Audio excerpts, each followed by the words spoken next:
I've been playing a lot of games recently, and don't act like you're not, because during this quarantine season, everyone has been playing games day and night on their PC, consoles, or whatever else.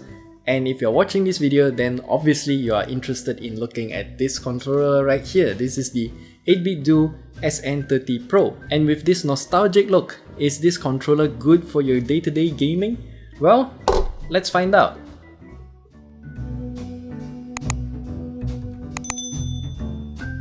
Certain games, even while I'm playing on PC, is better experienced through a gaming controller like this. And boomers around the world will know that this kind of controller is very nostalgic in terms of its looks, because this is literally a modernized version of the Super Nintendo Entertainment System or the SNES controller layout. So at the front here, what 8bitdo did to modernize this design is to add the joysticks here, and also to add the L2 and R2 buttons, or if it's called ZL and ZR on the Nintendo Switch, I'm not too sure. And also a USB-C port at the top here for charging, and if you want to play it via a wire.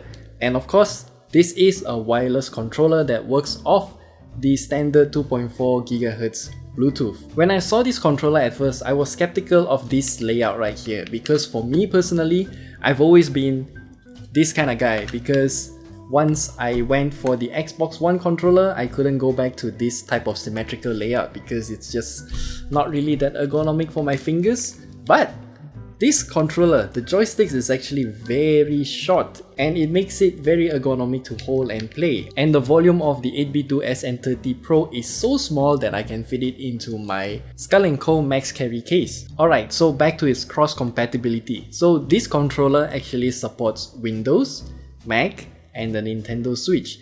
And for Windows alone, it actually supports up to 2 more types of inputs, so it does support D input and also X input, which I will recommend you to use D input instead because it's much more superior. And there's a handy chart behind the controller to tell you how to change the modes.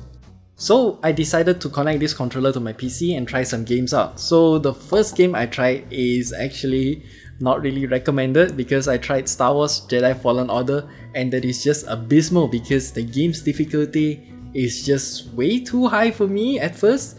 And this controller does take some time to get used to, because in terms of how you should hold the controller, for me personally, I have really big hands. So what I will do is to hold with the base of my index finger on both ends here as support, and then my index finger will wrap around the top. And one thing I really do like about this controller is how the button feels and how long the triggers and the shoulder buttons are. So when my fingers are wrapped around the top, I can feel my whole finger actuating the button, and it's just very satisfying to press on. And because of how I hold the controller, the joysticks actually feel like they're in a very natural position to use on. However, the face buttons here are kind of cramped up, especially the Y button.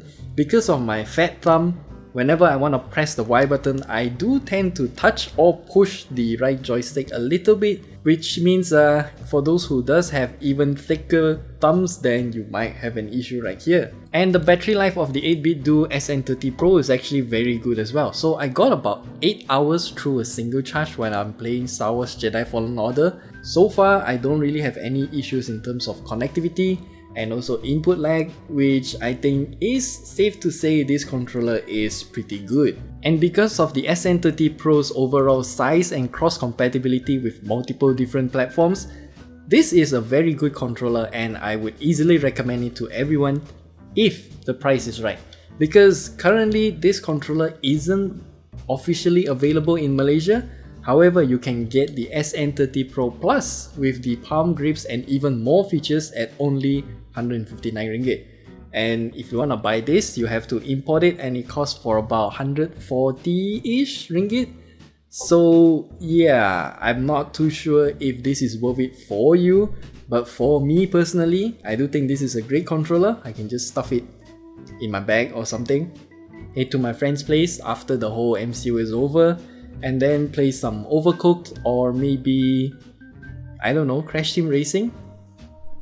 So what do you guys think about this controller? This is the 8bitdo SN30 Pro. It is pretty much a modernized version of the classic Super Nintendo Entertainment System controller, and I personally like it, so do tell me in the comment section below if you would personally prefer a controller like this, or maybe you prefer something else, or maybe you would just like something more badass like this. And I'll see you in the next video. Catch you guys in the comments. Bye.